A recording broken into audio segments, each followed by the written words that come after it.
इस दिल की সো হ্যালো বন্ধুগুলা, শুভ বিকাল তোমাদের সবাইকে। তো আমি ব্লগখন এলাকা নিয়ে স্টার্ট করলাম, তোমাকে আমি ঘটনা পাঠালাম।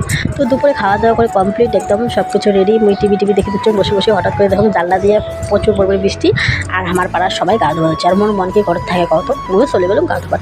এলা বাজে 4:30, গাও ঠাও ধুইয়া মনটা যে কষে কী খাম। তো যাই হোক, চলো রান্নাঘর যায়, দেখা যাক কী খাওয়া যায়। তো রান্নাঘর মুই চলে এসেলাম, আর রান্নাঘরের যে আমার ওপর মানে কোনো ফুটা হচ্ছে, ওই ফুটাটা দিয়ে না সেই সুন্দর মানে জল পড়ে যাচ্ছে। আর কি কম রান্নাঘরটা পরে ভিজে গেছে, দেখতে কাজ হচ্ছে, আমার ভালো লাগে যাচ্ছে, তাই তো পেটে কিনা জলটা পড়ে। তার জন্য মুই আর কি করি, তার জন্য বসে দিলাম চা। তো আর আমি খাম চা, তো খালি চা খাবার তো মুখ এক ফোটাও মন যায় না। তার মধ্যে চা খান হতে হতে মেতে আমাকে দেখালাম অল্প রিলস বানান, তো তাই জন্য গান দেখে থাকি। তো গান কমেন্ট করে কিন্তু কফি না অবশ্যই। তো চা আমার হয়ে গেছে, এলা অপেক্ষা করে যাচ্ছ বিস্কুটের, মোট বেটা বিস্কুট রেডি গেছে। তো বিস্কুট খানা লাগে চাটা খাতে তো মোরা আর ধৈর্য ধরি।